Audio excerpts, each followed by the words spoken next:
चलो बच्चों स्टार्ट करते हैं। ठीक है, तो आज हम लोग क्या पढ़ रहे हैं, इलेक्ट्रोस्टैटिक। ठीक है, पहला सेशन है, मैंने इसके पहले एक सेशन लिया है, तो उसी को मैं आज एक छोटा सा रिवीजन करेंगे, क्विक रिवीजन करेंगे। सारे टॉपिक्स को, बहुत बेसिक है। ठीक, पहले वो खत्म कर लेंगे, उसके बाद हम स्टार्ट करेंगे चैप्टर को प्रॉपरली। ठीक है, तो पहली क्लास में हमने क्या पढ़ा था, इलेक्ट्रिक चार्ज के बारे में पढ़ा था, और मैंने आपको बड़े अच्छे से समझाया था कि इलेक्ट्रोस्टैटिक का मतलब क्या होता है। तो चलिए पहले इनको फिर से रिवाइज कर लेते हैं फटाफट। इलेक्ट्रोस्टैटिक का मतलब क्या होता है, इसके दो हिस्से होते हैं। एक हो गया तुम्हारा इलेक्ट्रो, दूसरा क्या हो गया तुम्हारा स्टैटिक। ठीक है, इलेक्ट्रो मतलब क्या होता है बेटा, चार्ज।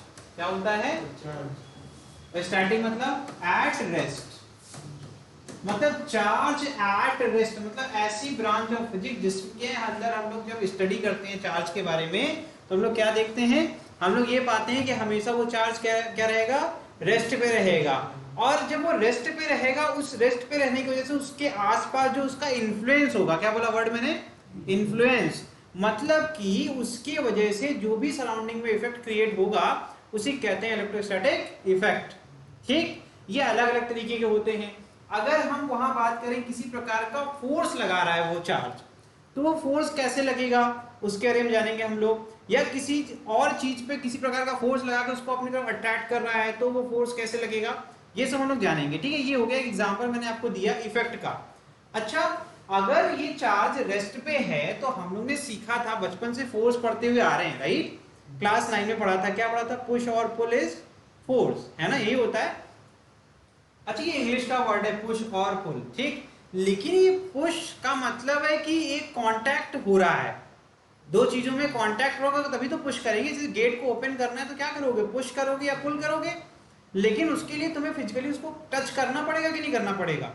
यहां ध्यान देना, यहां पर जो फोर्स ऑफ एप्लीकेशन है वो कुछ इस तरीके से होगा कि किसी प्रकार का कोई कांटेक्ट नहीं करेगा आपका चार्ज। क्यों, अभी पहले ही बताया मैंने, चार्ज तो रेस्ट पे है, तो बिना टच किए, मतलब ये कौन से टाइप ऑफ फोर्स की बात हो रही होगी, नॉन कांटेक्ट फोर्स, जहां पर किसी प्रकार का कोई टच नहीं हो रहा है। लेकिन बिना टच किए हम कैसे फोर्स का एप्लीकेशन कर सकते हैं, तो यहां पर क्या होता है, एक कंसेप्ट आता है फील्ड, इलेक्ट्रिक फील्ड।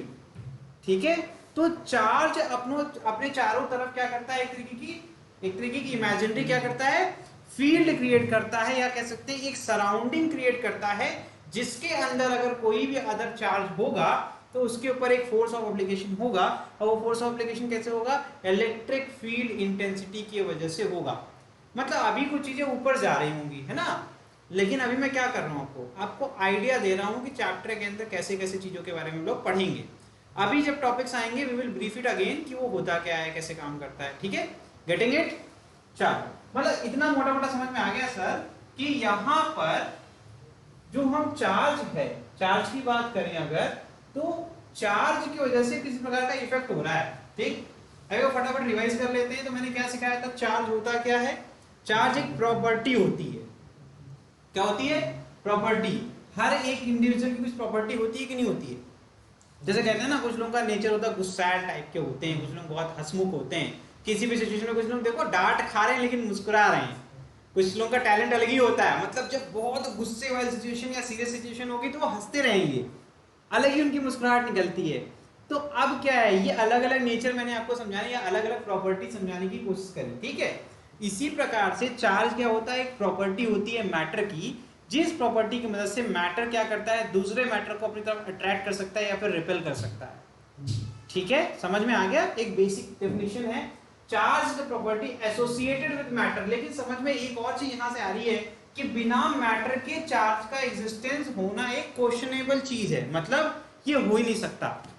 क्योंकि जैसे अगर मेरी कुछ प्रॉपर्टी है तो मेरे बिना वो एग्जिस्ट करेगी नहीं, लेकिन अगर कुछ समय बाद मैं अपनी आदत या अपनी प्रॉपर्टी को चेंज कर लूं तो मैं एग्जिस्ट करूंगा कि नहीं करूंगा, बिल्कुल करूंगा। तो यहीं से एक बात आती है, charge cannot exist without matter, but matter can exist without charge. Simple है, ये लिखा हुआ है देखिए, due to which it produces and experiences electrical and magnetic effect, the excess or deficiency of electron in a body is the cause of net charge on a body. अब बात करते हैं ये जो प्रॉपर्टी आती है मैटर के अंदर वो आती कहां से है। अगर हम बात करें एक्सेस मतलब आपके नंबर ऑफ इलेक्ट्रॉन जो आपके पास हैं वो अगर ज्यादा हो जाए या फिर वो कम हो जाए तो दोनों केस में हमारे चार्ज की प्रॉपर्टी बदल जाती है। ठीक है, अभी जो प्रॉपर्टी एग्जिस्ट कैसे कर रही है मैंने बताया ना, आपका डिफिशियंसी हो जाए या फिर एक्सेस हो जाए। तो देखो यहाँ पर नंबर ऑफ इलेक्ट्रॉन मैंने ये n लिखा है और इलेक्ट्रॉन का सिंबल e की पावर माइनस लगाया है क्योंकि इलेक्ट्रॉन क्या होते हैं, निगेटिव चार्ज होते हैं। तो यहीं से आता है टाइप्स ऑफ चार्जेस, एक होता है पॉजिटिव चार्ज, एक होता है नेगेटिव चार्ज। ठीक है, समझ में आ रहा है, सिंपल है, एक पॉजिटिव हो गया एक क्या हो गया नेगेटिव। ठीक है, तो पॉजिटिव चार्ज कब आता है मैटर के ऊपर, जब नंबर ऑफ इलेक्ट्रॉन्स क्या हो जाए, कम हो जाए, रिक्वायर्ड इलेक्ट्रॉन से नंबर ऑफ इलेक्ट्रॉन कम हो जाते हैं तो मैटर के ऊपर चार्ज कौन सा आता है, पॉजिटिव। और अगर ज्यादा हो जाए तो जितना चाहिए उससे ज्यादा चार्ज मिल गया इलेक्ट्रॉन तो क्या हो जाएगा, नेगेटिव। सिंपल था, समझ में आ रहा है। आगे देखिए ऐसा यूनिट क्या होती है,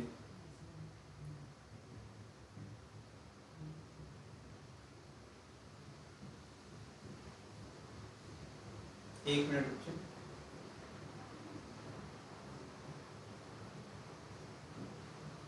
चल तो यहां पर देखो ऐसा यूनिट ऑफ चार्ज क्या होती है, एम्पियर सेकेंड। ये कैसे डिफाइन कर दिया यार, 10th क्लास में करंट पढ़ा था, 10th क्लास में क्या पढ़ा था हम लोग ने, the rate of flow of charge with respect to time through a uniform area of cross section conductor of length A B, यही तो होता था।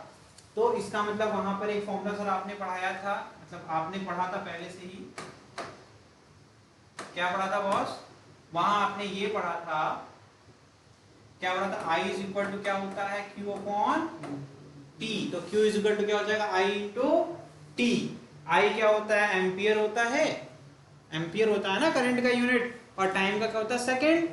तो एम्पियर इंटू सेकेंड, यही तो है आपका यहाँ लिखा हुआ, गेटिंग। और उसके बाद इसका अदर फॉर्म में क्या है, और क्या होता है चार्ज का यूनिट, कूलम होता है। सिंपल है, समझ में आ रहा है, ठीक है। प्रैक्टिकल यूनिट क्या होता है, practical unit of charge are ampere hour, और उसकी वैल्यू कितनी होती है 3600 कूलम। और फैराडे क्या होता है, 1 faraday is equal to 96,500 coulomb.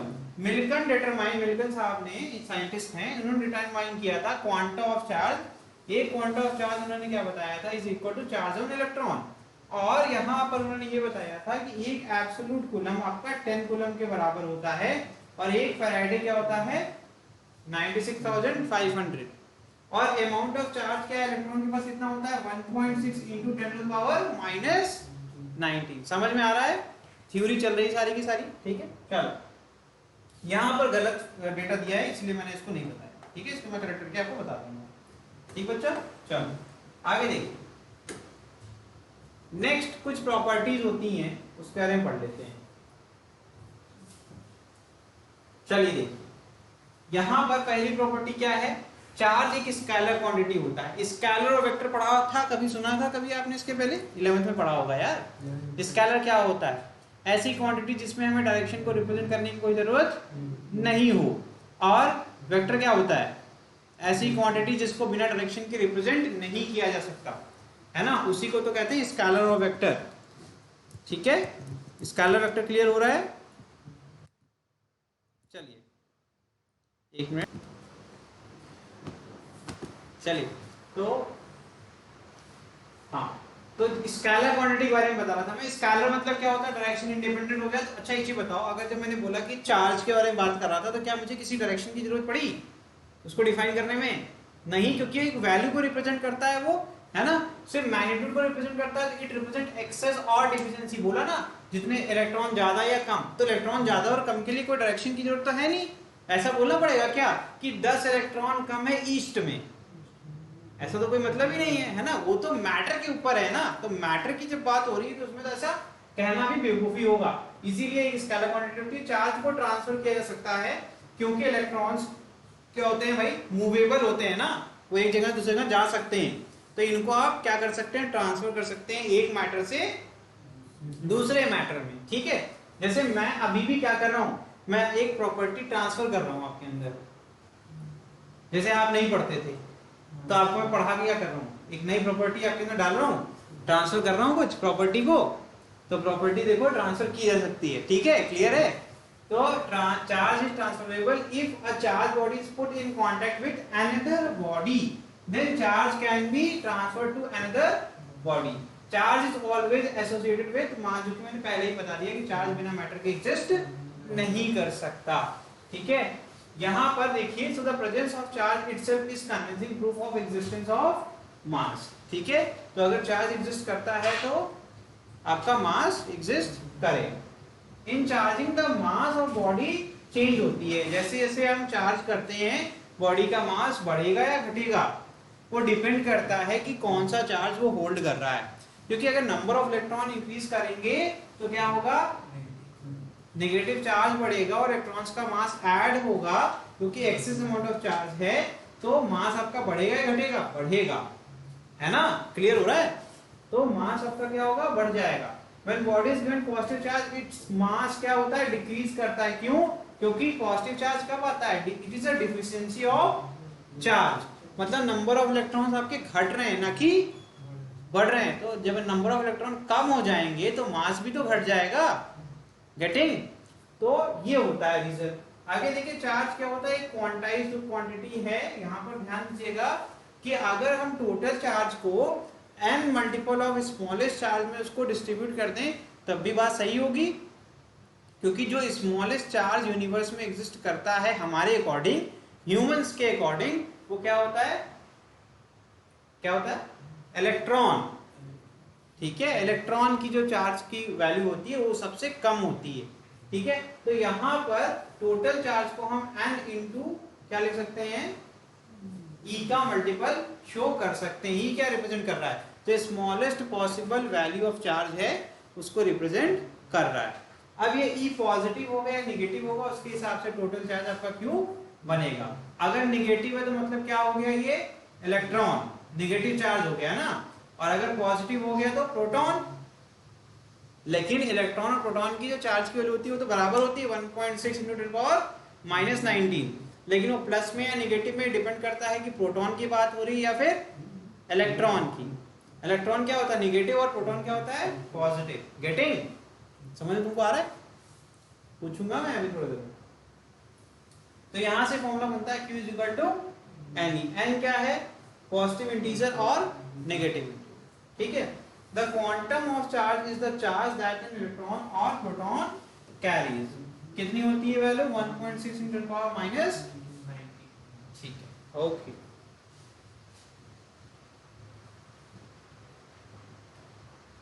चलिए, ये इंपॉर्टेंट पार्ट है। चार्ज इज कंजर्व्ड का मतलब क्या हो गया बॉस, बताओ। Charge cannot be created nor destroyed, it can be transferred from one body to another body, यही होता है, ठीक है। तो अगर किसी का गेन है तो किसी ना किसी का क्या हो रहा होगा, लॉस हो रहा होगा। अगर मेरे पास चार्ज बढ़ रहे हैं तो कहीं ना कहीं वो चार्ज किसी के घट रहे होंगे, तभी चार्ज आपके बढ़ रहे हैं। जैसे समझो ये जो फोन का कनेक्शन है वायर से, तो इसी समय पर फोन जो है लाइव स्ट्रीम में भी काम आ रहा है और क्या कर रहा है, चार्जिंग भी हो रहा है। कैसे, ये लैपटॉप चार्ज ट्रांसफर कर रहा है तो इसकी बैटरी घटेगी। मैंने देखो लैपटॉप का भी चार्जर लगाया हुआ है, तो इसके अंदर जो चार्ज कम होंगे वो कौन सप्लाई करेगा, जो आपका पावर प्लांट है जहां से बिजली आ रही है वो ट्रांसफर कर रहे हैं, ठीक है। तो देखो क्या मैंने चार्ज क्रिएट किया, नहीं, चार्ज एक तरफ से आ रहा है लैपटॉप में, फिर लैपटॉप से फिर वापस से वायर से फोन में, तो चार्ज क्या हो रहा है आपका, कंजर्व्ड है ना। गेटिंग, मेरी बात समझ में आ रही है ना। ये आगे देखिए, चार्ज इज इनवेरिएंट। अगर हम बात करें किसी मैटर के ऊपर कोई चार्ज है तो चाहे वो मोशन करे चाहे वो रेस्ट पे रहे, वो मैटर की बात कर रहा हूं ना, I am talking about matter. Matter मतलब कोई बॉडी, जैसे मेरे बॉडी पे भी कुछ चार्जेस होंगे कि नहीं होंगे, है ना। तो अगर मैं मूव करूंगा तो वो चार्ज कम हो जाएंगे क्या, क्या वो बढ़ जाएंगे क्या, नहीं। दोनों केस में आंसर नो था ना, इसका मतलब वो इनवेरिएंट है। इनवेरिएंट का मतलब क्या होता है, जिसकी वैल्यू बदले ना, ठीक है। आपका यहाँ पर ध्यान देना, charge is independent of frame of reference that is charge on a body does not change whatever be its speed. Accelerated charge radiate energy, लेकिन अगर चार्ज को एक्सीलरेट कर दोगे मतलब अब क्या हो रहा है, v is not constant, acceleration तभी एग्जिस्टेंस में आता है ना जब आपका चेंज इन वेलोसिटी होता है, यही तो पढ़ा होगा ना, change in velocity with respect to time is known as acceleration, यही तो होता है। तो एक्सीलरेटेड जो चार्ज होता है वो एनर्जी रेडिएट करता है अगर v बराबर 0, मतलब इलेक्ट्रोस्टैटिक वाला केस रेस्ट पे है ना, यही तो पढ़ाया था। तो इस केस में क्या होगा, सिर्फ और सिर्फ इलेक्ट्रिक फील्ड अपने आसपास वो क्या करेगा, क्रिएट करेगा। मैंने स्टार्टिंग में ही बताया ना कि चार्ज की एक प्रॉपर्टी होती है जिसकी मदद से वो क्या करता है, एक फोर्स लगाता है अपने आसपास के सराउंडिंग में, और वो भी नॉन कांटेक्ट फोर्स होता है, मतलब बिना टच किए वो फोर्स लगा रहा है। तो वो कैसे लगाता है, with the help of electric field intensity, ये सिखाया था ना मैंने, तो बस वही हो रहा है। अगर v कांस्टेंट है तब क्या होगा, एक्सेलरेशन 0, चेंज इन वेलोसिटी 0, तो एक्सेलरेशन भी 0। तो अब इस केस में लेकिन इलेक्ट्रिक फील्ड के साथ एक और चीज आ जाएगी, इसको कहते हैं मैग्नेटिक फील्ड, ठीक है, मैग्नेटिक फील्ड। अब ध्यान देना, जो magnetic effect of current class 10 में पढ़ा था आपने, वो क्या पढ़ा था, ओस्टेड एक्सपेरिमेंट होता था, वो कंपास लेके चारों तरफ तार के घूम रहे थे, और जब वो तार के करीब जा रहे थे तो डिफ्लेक्शन शो कर रहा था, है ना। और वो कैसे शो करता था, जब वायर के अंदर से करंट फ्लो करता था तभी वो कंपास, आपका कंपास की निडल डिफ्लेक्ट होती थी, और जब करंट वो रोक देते थे तो फिर निडल आपकी रुक जाती थी, यही सिखाया था ना। तो इसका मतलब क्लियरली ये हो गया बॉस कि कहीं ना कहीं जो चार्ज का फ्लो है, जो करंट का मतलब है चार्ज मोशन में आ गया, और अगर कांस्टेंट रेट पे वो मोशन करता है तो वो क्या करता है, अपने चारों तरफ एक मैग्नेटिक फील्ड भी क्रिएट करता है जो कि परपेंडिकुलर होती है, ऊपर से जा रहा है, हाँ, क्योंकि क्लास 10 तो पढ़ा नहीं, पढ़ेंगे आगे। ये अभी मान लो कि जब चार्ज मोशन में होता है, अगर कांस्टेंट वेलोसिटी पे है, ठीक है, तो वो चारों तरफ क्या करेगा, अपने परपेंडिकुलर डायरेक्शन में क्या करेगा, मैग्नेटिक फील्ड क्रिएट करेगा। मैग्नेटिक फील्ड तो जानते हो ना, जो चुंबकीय जो तरंगे होती हैं, हाँ तो ये हो गया। इलेक्ट्रिक फील्ड तो हमने अभी समझाया ही था कि वो चार्ज की प्रॉपर्टी है, चाहे मोशन में रहे चाहे ना रहे, वो तो हमेशा रहेगी। साथ साथ में बस मैग्नेटिक फील्ड भी क्रिएट हो जाएगा। लास्ट, अब एक्सीलरेशन 0 नहीं है, मतलब v चेंज हो रहा है टाइम के साथ। अब क्या होगा भाई, इलेक्ट्रिक फील्ड भी क्रिएट करेगा और मैग्नेटिक फील्ड भी क्रिएट करेगा, लेकिन एनर्जी भी रेडिएट करेगा। यहां देखो, एनर्जी का रेडिएशन नहीं हो रहा है। ये कहां पढ़ोगे तुम, एक चैप्टर आने वाला है इलेक्ट्रोमैग्नेटिक वेव्स, कहां पढ़ोगे,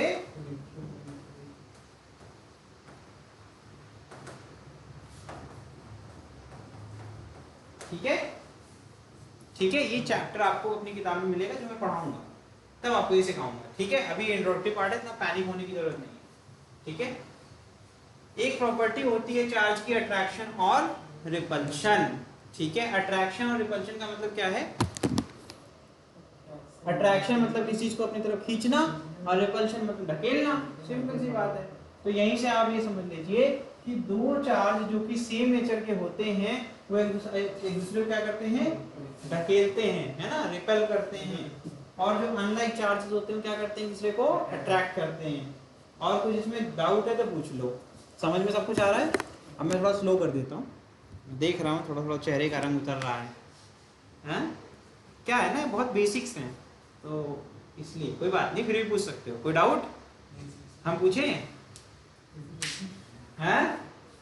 ये चार्ज इज क्वांटाइज्ड का मतलब क्या बताया था मैंने, चार्ज इज क्वांटाइज्ड बोला मैंने ना एक जगह, प्रॉपर्टी ऑफ चार्जेस में मैंने बोला चार्ज आपके क्वांटाइज्ड हैं, कहीं बताया था ना मैंने, उसका क्या मतलब था,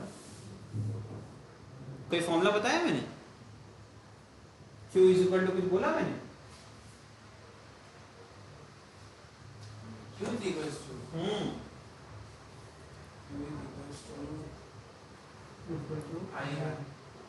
आई आर, आर क्या है, 80 था, हाँ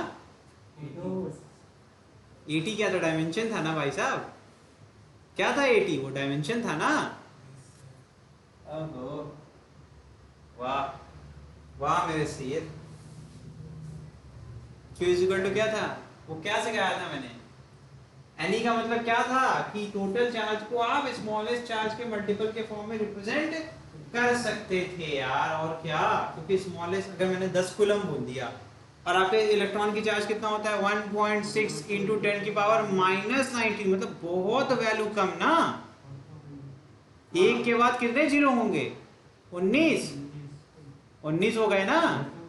तो अब उससे डिवाइड करेंगे, अगर इतनी बड़ी वैल्यू से डिवाइड करेंगे 1.6 को तो क्या मिलेगा, बहुत छोटी वैल्यू मिलेगी ना। 10 कूलम तो बहुत बड़ी वैल्यू हो गई। तो 10 कूलम को हम कैसे रिप्रेजेंट कर सकते हैं, 10 कूलम को क्वेश्चन समझ लो, 10 कूलम के चार्ज को लिख सकते हैं n इंटू ई के बराबर।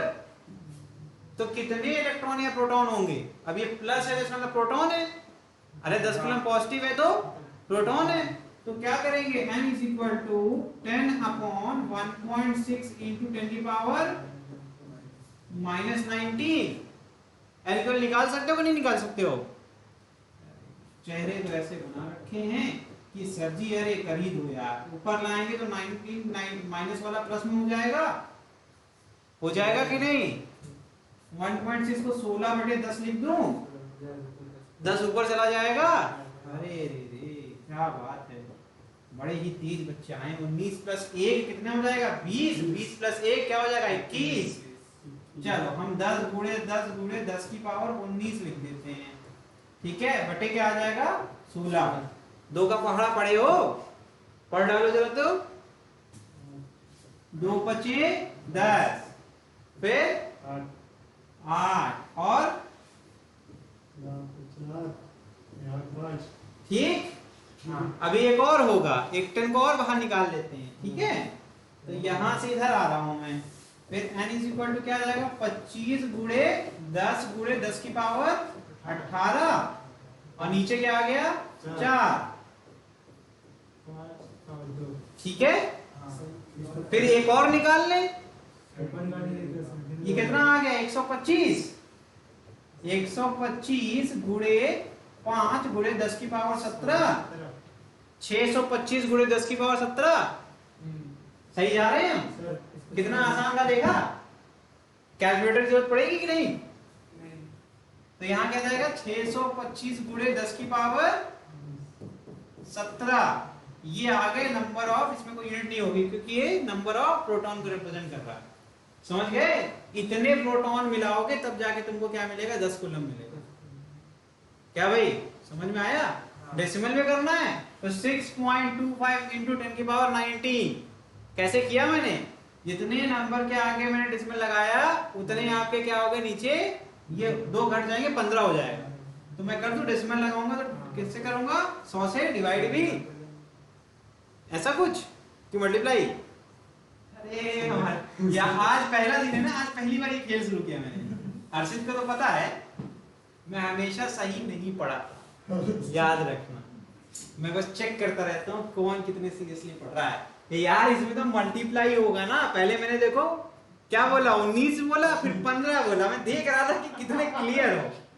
अरे गधों, अरे जब डेसिमल लगाएगा तो कॉमन लेगा ना, अगर 100 से मल्टीप्लाई कर देंगे तो वापस 625 मिल जाएगा, इसका मतलब है कि 100 इसमें मल्टीप्लाई हो जाएगा, यही तो होगा। 100 मतलब 10 का स्क्वायर और पावर ऐड होती है, 17 प्लस क्या हो जाएगा 19, तो क्या आंसर आएगा, सही है, सही किया मैंने, वेरीफाई कर लो भाई कहीं डाउट हो तो, ठीक है। ये देखो यहाँ पर अब इसमें से एक 10 बाहर निकला, बचेगा 10 पावर 17 और 2 5 से 10, तो 25 में 25 करो कितना आएगा 625, ठीक। 625 में से मैंने फिर 100 कॉमन ले लिया तो 6.25 बचेगा, और 100 मतलब 10 का स्क्वायर और 17 प्लस 2 क्या होता है 19। इतने प्रोटॉन आपके होंगे। समझ में आया फॉर्मूला कैसे यूज करते हैं, गेटिंग। क्या कैलकुलेशन करेगा तू, कैलकुलेशन में वर्क करना पड़ेगा बॉस। कोई बात नहीं, ठीक है, कोई दिक्कत नहीं है, बस कम से कम रियलिटी के साथ एग्जिस्ट करना चाहिए। यू शुड नो कि क्या प्रॉब्लम्स हैं, उसको रेक्टिफाई करनी है, ठीक है। आगे देखिए friction, if we rub one body with other body electrons are transferred from one body to the other, transfer of electron takes place from lower work function body to higher work function. ये क्या बोल दिया sir, ये work function क्या चक्कर है। अच्छा एक चीज बताओ, हमारे सरफेस केमिस्ट्री तो पढ़ी होगी, बेसिक स्ट्रक्चर ना, बेसिक स्ट्रक्चर ऑफ एटम तो पता ही होगा, एक पॉजिटिव होता है, एक नेगेटिव होता है, एक बॉन्ड बनता है ना, सारे बॉन्ड बनते कि नहीं। अब मैं कहूँ कि मैं न्यूट्रल हूँ, मतलब मेरे पास जितने प्रोटॉन है उतने ही इलेक्ट्रॉन है, मैं शांति जिंदगी जी रहा था, लेकिन एक खुरापाती आदमी आ गया मेरे आसपास, उसने क्या किया, रब करना स्टार्ट किया मेरे बॉडी को ऐसे। अब क्या वो गर्म हो रहा है? गर्म क्यों हो रहा है? चार्ज ट्रांसफर हो रही है, कुछ एनर्जी आ रही है, एनर्जी है ना। तो क्या होगा कि दो बॉडी हो गई अब, ठीक, दोनों बॉडी पे जो दूसरा आदमी जिसने इसे रब करना स्टार्ट किया था उसका हाथ था और मेरा ये वाला हाथ था, है ना, मैं शोल्डर था। अच्छा, तो अब दोनों के बीच में जहां कांटेक्ट मेक हो रहा है, दोनों सरफेस के बीच में चार्ज ट्रांसफर हो रहे हैं। अब ये कौन से सरफेस से हो रहे हैं वो ध्यान देना, जिसमें ये वर्क फंक्शन मतलब जिसमें कम ऊर्जा चाहिए इलेक्ट्रॉन को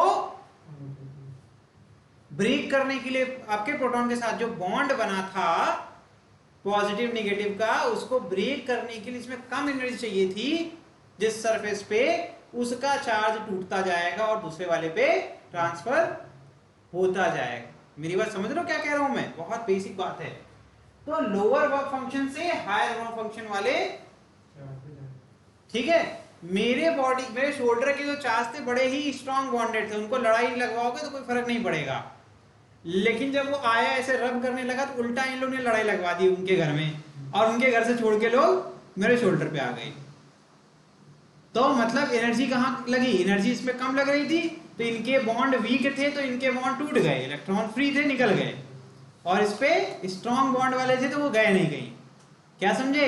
तो लोअर वर्क फंक्शन वाला कौन सा सरफेस हो गया? This one. और हायर वर्क फंक्शन वाला कौन सा हो गया? This one. समझ गए? सिंपल भाषा में समझ में आ गया? बस भाई साहब यही होता है। ग्लास रॉड और आपका सिल्क क्लॉथ रब करते हैं तो ग्लास रॉड के पास क्या होता है? पॉजिटिव चार्ज आता है, मतलब कि इसके पास वर्क फंक्शन लोअर था, इसके बॉन्ड वीक थे, इसमें, ठीक है। वैसे भी सिल्क का चमकीला होता है, वो अट्रैक्शन से कैसे बची, है ना। चलिए, वुलन क्लॉथ और रबर शू एम्बर प्लास्टिक। तो रबर शू एम्बर प्लास्टिक, जो प्लास्टिक की जो रॉड होती है उस पे नेगेटिव आता है, और यहाँ पर पॉजिटिव, मतलब इनके बॉन्ड वीक थे। ये एग्जांपल्स हैं जो हम करते हैं। ड्राई एयर जो होता है हमारा, वो पॉजिटिव चार्ज होता है, इस पे से चार्ज, जब हम रबिंग करते हैं स्केल पे तो आपके बॉन्ड वीक होते हैं, बाल के ऊपर जो चार्ज है वो आसानी से ट्रांसफर हो जाते हैं। किसके ऊपर? स्केल के ऊपर। तो इसके ऊपर क्या आएगा? स्केल या कॉम जो भी कह लो, समझ गए? ये है सिस्टम। अब हम लोग पढ़ने जा रहे हैं चार्जिंग, ठीक है। हम लोग अभी पढ़ रहे होंगे चार्जिंग बाय फ्रिक्शन, पढ़ा होगा ना। अच्छा, अभी आगे ठीक है। चलो, ये है इंडक्शन, इसकी बड़ा इंपॉर्टेंट है। इसकी इस टॉपिक के ऊपर पूरा का पूरा टॉपिक के ऊपर क्या एक चैप्टर है, इलेक्ट्रोमैग्नेटिक इंडक्शन करके। क्यों EMI? क्यों बॉस? चलो, तो EMI देखिए क्या है, इलेक्ट्रोस्टैटिक इंडक्शन। अगर कोई चार्ज बॉडी है, अगर उसको मेटालिक न्यूट्रल बॉडी के, मतलब न्यूट्रल का मतलब क्या सिखाया था मैंने, जितने प्रोटॉन उतने इलेक्ट्रॉन उसके पास ले आते हैं, उससे क्या होगा, मैं अपनी भाषा में समझाऊं, ये पढ़ लेना तुम, बहुत मजा आएगा। चलो अब सुनो ध्यान से, बहुत मजा आएगा। अब क्या हुआ, सब लोग बड़े शांति से क्लासरूम में बैठे हुए थे, ठीक। एक खुरावाती आदमी आया, ठीक है, गेट पे खड़ा हो गया, गेट पे से खड़ा हो गया, वहां से वो खड़ा होकर देख रहा है। अब जब कोई देखता है तो सब क्या हो जाते हैं, इनसिक्योर हो जाते हैं, यार क्या देख रहा है, कैसे देख रहा है। फिर उसने कमेंट करना स्टार्ट किया, 4 लोगों को एक तरफ कमेंट करके कर दिया, साइड कर दिया, 4 लोगों को एक तरफ कर दिया। ऐसे मैं बोल दिया, ऐसे कोई बोल दिया तुमसे, ये इसके साथ क्या बैठे, उसके साथ बैठो, तुम उनको उधर चले गए, एक ग्रुप करा दिया, ठीक। फिर वहीं से खड़ा खड़ा इन्फ्लुएंस कर रहा है, एक ग्रुप को दूसरे ग्रुप से लड़ा रहा है। इन्फ्लुएंस देखो, मेरी बात समझ रहे हो? ये क्या हुआ, पहले सब मिक्स्ड बैठे हुए थे, वहां से आया, इन्फ्लुएंस किया, अलग अलग हो गए। तो अलग अलग कैसे होते हैं? एक ग्रुप में एक तरीके के लोग होते हैं, एक ग्रुप में, मेरी बात समझ गए? तो ये भाई साहब क्या कर रहे हैं, ये गेट पे खड़ा हुआ आदमी, मैंने क्या सिखाया था, पॉजिटिव चार्ज किसको अट्रैक्ट करता है और किसको रिपेल करता है? पॉजिटिव पॉजिटिव को, और नेगेटिव। तो पॉजिटिव चार्ज आया तो पॉजिटिव वाले दूर भागेंगे, भागेंगे नहीं, लेकिन जाएंगे कहाँ, एक ही क्लास है तो क्या हो सकता है, 2 कॉलम है तो एक कॉलम में पॉजिटिव, जो गेट से सबसे दूरी वाली जगह होगी वहां सारे पॉजिटिव बैठेंगे क्योंकि उससे दूर रहना चाहते हैं, और निगेटिव क्या हो जाएंगे, सब उसकी तरफ भागेंगे, है ना। अट्रैक्शन, तो ये देखो क्या हुआ, स्फीयर इक्वल पार्ट में मैंने डिवाइड किया है और ये दिखाया है कि स्फीयर के इक्वल सरफेस पे पॉजिटिव और नेगेटिव चार्ज एक्यूमुलेट हो जाएंगे। मेरी बात समझ में आ रही है? इससे क्या हुआ, सबसे पहले तो इन्फ्लुएंस क्रिएट हुआ जिससे कि हम सेपरेट हो गए 2 अलग अलग type of charges, and last में यहां पर देखिए अब मैंने क्या किया, अब ये पॉजिटिव तो चार्ज बेचारे घर में रहना ही नहीं चाह रहे हैं, वो इतना चिढ़ रहे हैं उससे कि यार हम ही चले जाते हैं, लेकिन जाने का रास्ता ही नहीं है, गेट एक ही था। हम मैंने ये वाली क्लासरूम का गेट खोल दिया, क्लासरूम का गेट हमने दूसरा, 2 गेट थे, पहले गेट पे वो खड़ा था, दूसरे गेट पे मैंने दूसरा खोल दिया, बंद था खोल दिया। अब क्या करेंगे ये पॉजिटिव वाले, अब उससे इरिटेट हो रहे होंगे, तो जितनी जल्दी हो सके रिपल्सिव फोर्स होगा तो वो कहेंगे निकल जाए, बगल क्लास चले जाएंगे। तो क्या हो रहा है यहाँ पर, जैसे हमने अर्थिंग का वायर कनेक्ट किया सारे पॉजिटिव चार्ज क्या हुए,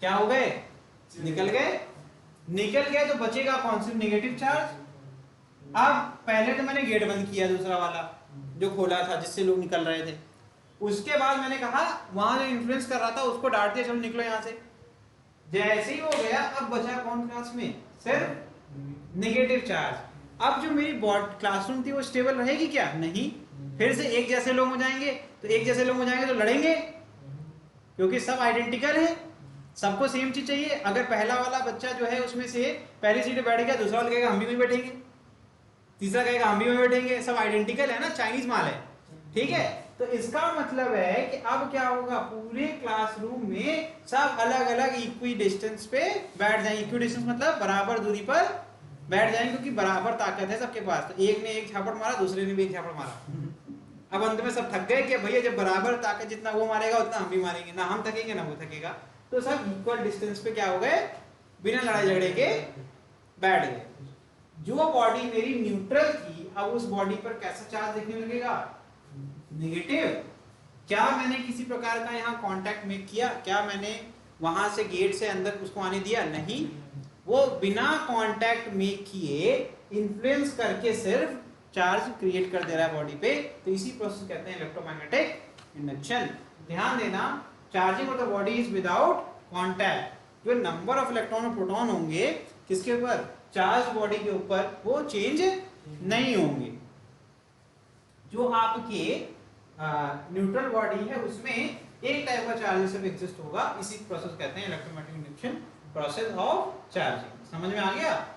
ओके, क्लियर है? चलो ये है, यहाँ लिखे हुए सारी बातें जो मैंने बताई। देखो इंड्यूसिंग बॉडी मतलब ये चार्जिंग बॉडी जो इन्फ्लुएंस क्रिएट कर रहा है, इस पे ना आपके गेन होते हैं चार्ज, ना लूज करता है। नेचर ऑफ इंड्यूस चार्ज हमेशा क्या होता है, अपोजिट रहता है इंड्यूसिंग चार्ज के। इंडक्शन होता है बॉडीज के ऊपर जो कंडक्टिंग या फिर नॉन कंडक्टिंग या फिर नॉट एन पार्टिकल, मतलब पार्टिकल के ऊपर इंडक्शन आप नहीं कर सकते, ठीक है। पार्टिकल बहुत छोटे साइज के होते हैं और उसमें कहाँ अर्थिंग लगाओगे तुम, अर्थिंग लगा लोगे पार्टिकल पे, नहीं ना, तो उस पे ये इफेक्ट।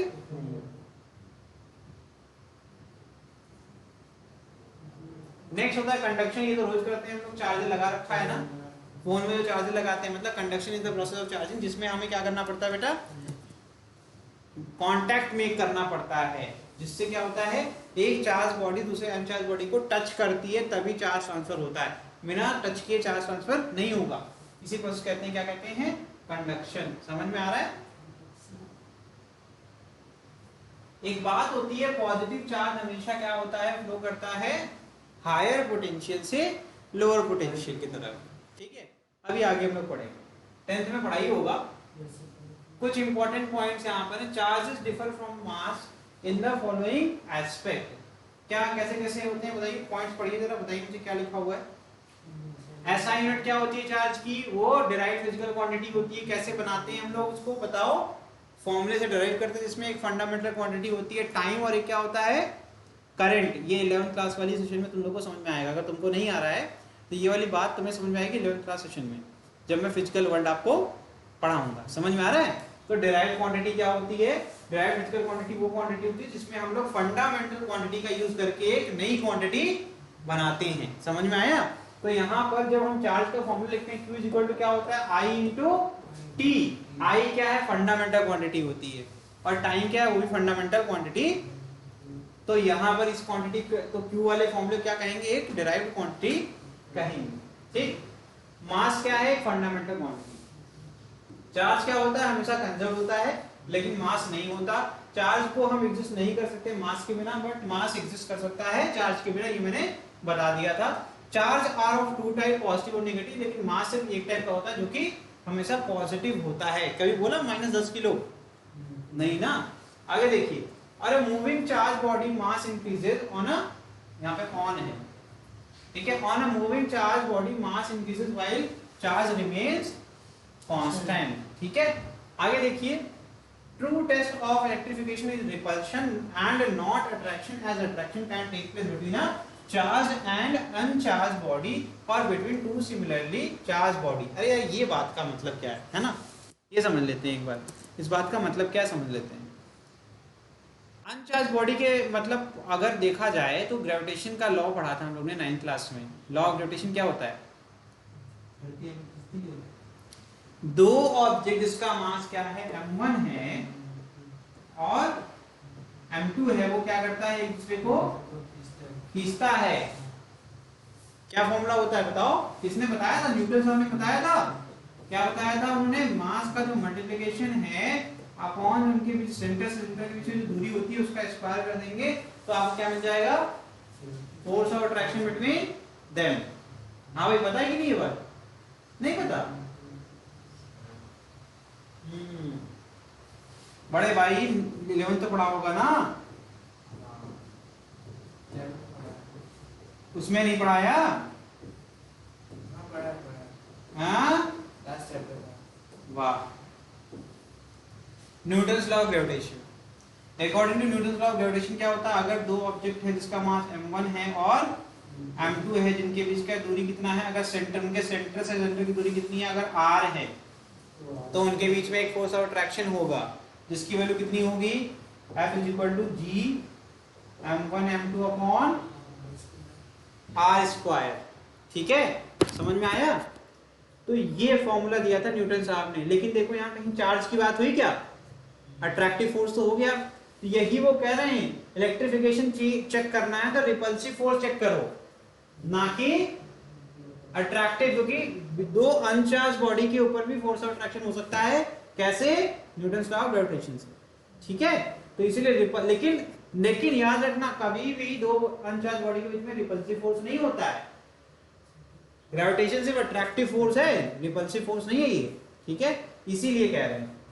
तो यहां देखिए, यही यूनिकनेस है आपके इलेक्ट्रोस्टैटिक फोर्स की। फॉर ए नॉन रिलेटिविस्टिक, जहां पर v बहुत कम है स्पीड ऑफ लाइट से, चार्ज पार्टिकल स्पेसिफिक चार्ज कितना होता है, उसमें अगर मल्टीप्लाई करते हैं मास को, तो वो हमेशा कांस्टेंट होगा, ठीक है। Q into m क्या होगा, हमेशा कांस्टेंट होगा। Charge can be detected and और measured with the help of gold leaf electroscope और इलेक्ट्रोमीटर या फिर वोल्टमीटर एटसेट्रा। चार्ज डिटेक्ट करना है तो ये हमने एक्सपेरिमेंट बनाया था, गोल्ड लीफ इलेक्ट्रोस्कोप एक्सपेरिमेंट। क्या होता है, जिसमें एक वैक्यूम ट्यूब होती है, ये ट्यूब बनाया मैंने, और उसमें गोल्ड की दो पत्तियां होती हैं, मतलब गोल्ड से बनी हुई पतली पतली एकदम लीफ की तरह पतली सी होती है, स्ट्रिप होती है, जिसको हम कंडक्टर के एंड पर कनेक्ट कर देते हैं। मेरी बात सुनते हैं ना ध्यान से। तो पहले ये कैसे रहते हैं, ऐसे रहते हैं, स्ट्रेट रहते हैं, ठीक है। अब क्या होगा, अब इस कंडक्टर को ऊपर ले जाएंगे ट्यूब के बाहर, और इस तरीके से ले जाएंगे कि आपका किसी प्रकार का वैक्यूम चेंज ना आए, ठीक है, वैक्यूम के अंदर कोई चेंज ना आए। और अब क्या करते हैं, ये किसी अपने नो चार्ज बॉडी को ले आते हैं। मान लो मेरे पास, मुझे पता है कि ये बॉडी जो है पॉजिटिवली चार्ज है, मैं लेके आऊंगा और उसको टच कराऊंगा किससे, उस रॉड से। तो क्या होगा, ये चार्ज पर ट्रांसफर हो जाएगा, यहाँ पर जो पोलैरिटी क्या आ जाएगी, पॉजिटिव। तो क्या होगा, इन दोनों के बीच में फोर्स ऑफ रिपल्शन होगा, दोनों पत्तियां दूर हो जाएंगी, सिंपल है। इसके बाद क्या करेंगे, दूसरी बॉडी ले आएंगे जिसका चार्ज हमको पता करना है, जिसका हमें चार्ज पता करना है। अब उसको जैसे ही टच कराएंगे, कि हमें नहीं पता कौन सा पॉजिटिव है या निगेटिव है। अगर पॉजिटिव होगा तो क्या होगा, और ये दूर जाएंगे, क्योंकि नंबर ऑफ चार्जेस इंक्रीज कर जाएंगे, तो रिपल्शन इंक्रीज करेगा, दूर भागेंगे। लेकिन अगर ये क्लोज आ गए, इसका मतलब कि जो रॉड मैंने टच कराई थी वो कौन सी है, नेगेटिवली चार्ज है, क्योंकि नेगेटिव आएगा तो पॉजिटिव चार्ज घटेगा, जब घटेगा बेटा तो ये दोनों करीब आएंगे कि नहीं आएंगे? तो इस तरीके से हम लोग पता करते हैं। Charge can be detected and measured with the help of, ये मैंने बता दिया कैसे डिटेक्ट करते हैं। ठीक है, ये क्वेश्चन है, आज ये क्वेश्चन करा के ही छोड़ेंगे। चलो क्वेश्चन करते हैं। दिया है when a piece of polythene is rubbed with wool or charge 2 into 10 to the power minus 7 coulomb is developed on a polythene, what is the amount of mass which is transferred to polythene? कह रहे हैं amount of mass बता दो यार, कैसे करेंगे? कोई formula है आपके पास? पहले तो नंबर ऑफ चार्ज निकाल लो, कैसे निकालोगे? ठीक है, क्यू पता है कितना है? और ई तो हमें पता ही होता है, क्यू दिया है बड़े भाई। ठीक, जल्दी करो, एन की वैल्यू बताओ। मैं आपकी एक हेल्प कर देता हूं, यहां पर ये निगेटिव है, मास ऑफ इलेक्ट्रॉन मैं आपको बता देता हूं, ये होता है 9.1 into 10 to the power -31। ठीक है, ये हो गया तुम्हारा मास ऑफ इलेक्ट्रॉन। ठीक है, क्लियर है? एन की वैल्यू मिल जाएगी तो मास मिल जाएगा, मास मिल जाएगा नहीं? किससे मल्टीप्लाई करेंगे? अरे यार एक से मल्टीप्लाई कर देंगे एन का, टोटल मास जो होगा, यहां लिख देता हूं, मास विल बी m और mass of electron into number of electrons. Simple है, जल्दी करो। समझ में आया कि नहीं तुमको? क्या नाम है तुम्हारा? शिवांग, शिवांश, समझ में आया? करो फटाफट आंसर बताओ। हीरो तुम्हें समझ में आ रहा है? हर्षित, अपॉन 1.6 into 10 power -19 डिवाइड करो,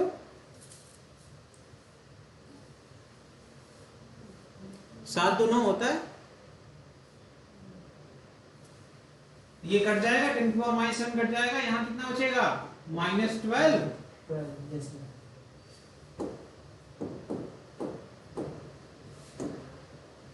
तो यहाँ क्या आएगा? इधर देखो करो, मैं इसको रुक जाओ, तो मैंने तुम लोग के लिए लिख दिया, मैं अब इसको सॉल्व कर दूंगा। बहुत इजी क्वेश्चन था लेकिन बेटा। अब क्या हो जाएगा देखो, -2 इंटू, अब देखना ध्यान से, 10 की पावर +12 ऊपर लिख सकता हूँ और अपॉन में क्या आ जाएगा? 1.6। हाँ सही है। अब इसमें डेसिमल हटाऊंगा तो क्या आ जाएगा? या मैं इसको 0.8 लिख दूं, सीधे लिख सकता हूँ, तो क्या आ जाएगा बताओ? 10 इंटू 10 की पावर 12 अपॉन 8 लिख दूं। ये कैसे कर दिया मैंने? 0.8 को 8/10 लिख दिया, 10 ऊपर भेज दिया। ठीक है भाई साहब, ठीक है, देखते जाना। फिर इसमें से 10 अलग करता जाऊंगा, तो कितनी बार कर लूं? 5 इंटू 10 इंटू 10 इंटू 10 की पावर 11 अपॉन 4, क्योंकि मुझे पता था कितनी बार करना पड़ेगा, तो कितना आ गया?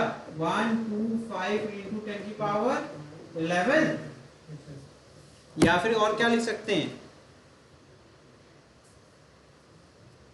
बताओ? 10 की पावर 11 नहीं होगा बेटा, कम हो जाएगा, ये 10 होगा, इसलिए 10 की पावर 10 ना, ये 10 होगा। अरे 2 10 निकालिए ना, यहाँ पावर 12 थी तो वहां 10 बचेगा ना। अब क्या आ जाएगा ये? अगर इसको मैं लिख सकता हूँ 1.25 इंटू 10 की पावर कितना हो जाएगा? 12। यही तो होगा। क्लियर है कैसे किया मैंने? 125 में से 100 कॉमन लिया, 1.25 हो गया, और फिर 10 की पावर 2 ऐड हो गया 10 की पावर 10 में, 10 + 2 12 होता है। ये n निकल गया। मास कितना हो जाएगा?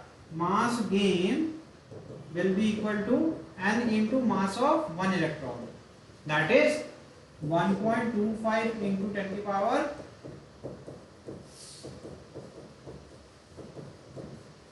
ठीक है, ये कर लो मल्टीप्लाई, इसको और इसको मल्टीप्लाई कर लो, और 12 -31 कितना आ जाएगा बताओ? बहुत बढ़िया। 31 में 12 क्या कितना बचेगा? हाँ वाह, बहुत बढ़िया। 19 बचेगा। 19। हाँ भाई, आज की डेट में बता पाओगे? 19 बचेगा ना? अरे वाह, बड़ी जल्दी बता दिया आपने।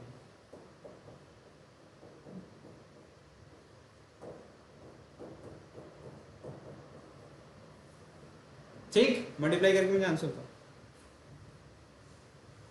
ये हो गया तुम्हारा मास। यहाँ जाएगा 11.38 इंटू 10⁻⁻19 किलो। ठीक है, समझ में आ गया? ये अलग है, इसको अलग कर लो। ठीक, एक लास्ट क्वेश्चन करके क्लास एंड कर लो।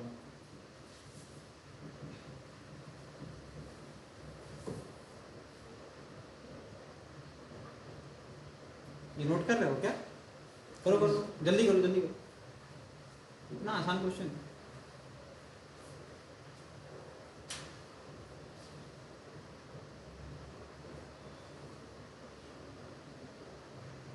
फैन बंद कर दो यार,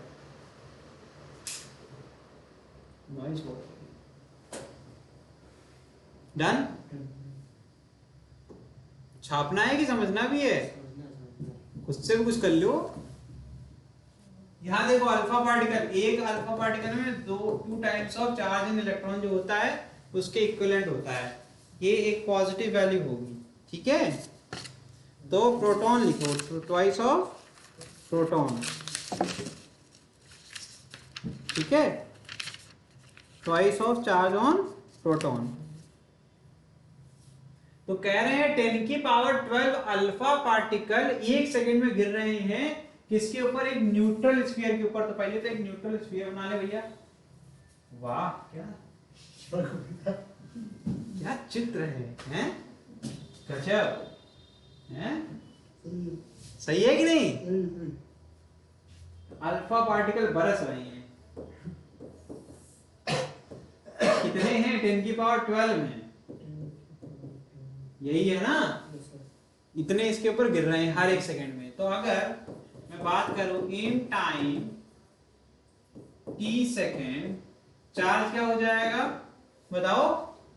10⁻12 अल्फा इंटू टी। गलत लिख दिया? सही है?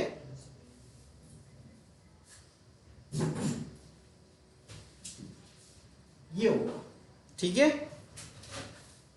सही है कि नहीं?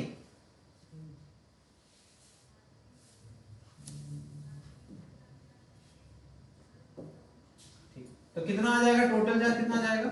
अगर एक alpha particle twice of charge on proton के बराबर होता है तो टोटल चार्ज कितना हो जाएगा? 10⁻12 इंटू ट्वाइस ऑफ, यही होगा बेटा, ठीक है? क्या कह रहे हैं? Calculate the time in which sphere gets charge by 2 microcoulomb. तो ये कह दिया 2 माइक्रोकूलम के बराबर 10⁻⁻6 कूलम। पता है कि नहीं माइक्रो क्या होता है? क्यों भाई, जबरदस्ती नहीं है, बताओ तो बता देंगे। माइक्रो नहीं पता? माइक्रो स्मॉलर यूनिट होती है बेटा, ठीक है? माइक्रो स्मॉलर यूनिट होती है, उससे बड़ी क्या होती है? मिली होती है, ठीक है? मिली से छोटी होती है माइक्रो, ठीक? तो मिली कहेगा कोई तो 10⁻³ से मल्टीप्लाई करना पड़ेगा। अगर माइक्रो से कहेगा तो 10⁻⁻6 से मल्टीप्लाई करना पड़ेगा। अगर ऐसा यूनिट कूलम है तो एसआई के रिस्पेक्ट में होता है। तो हमने इसको देखो कूलम में कन्वर्ट किया कैसे? माइक्रो हटा के 10⁻⁻6 से मल्टीप्लाई किया। समझ में आया? तो ये हो गया। तो अब हम आसानी से टी निकाल सकते हैं। निकल जाएगा कि नहीं निकल जाएगा? कैसे निकल जाएगा? 2 into 10⁻⁻6 is equal to 10⁻12 into 2 into 1.6 into 10⁻⁻19 coulomb into t। मेरी बात समझते आना बेटा? कोई दिक्कत? कोई दिक्कत हो तो बता देना। इसको काट दूं, यहाँ क्या बचेगा? -13 ना बेटा, -6 है ना? 19 में से 6 गया, कितना बचेगा? ठीक है, कोई दिक्कत? तुम्हें कोई दिक्कत हो रही है बताओ भाई, कैलकुलेशन वीक हो तो। ये यहां से डिवीजन में जाएगा, डिवीजन जाएगा तो कटेगा कि नहीं कटेगा? ठीक है, चलो 2 2 से कट जाएगा क्या भाई? तो बचेगा क्या, t is equal to 1 upon 10 की पावर 12 इंटू 10 की पावर माइनस 13 इंटू 1.6। कोई दिक्कत, समझ में आ रहा है ना? ये ऊपर चला जाएगा 10 की पावर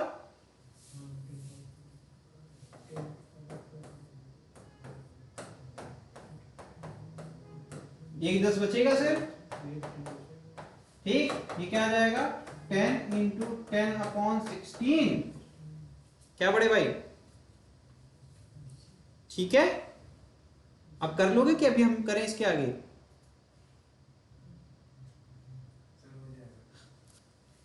दो पचे 10 होता है और 2 अटे 16 होता है। वाह क्या दो चौक 8 होता है, ये हो गया 25/4 कर लियो भाई।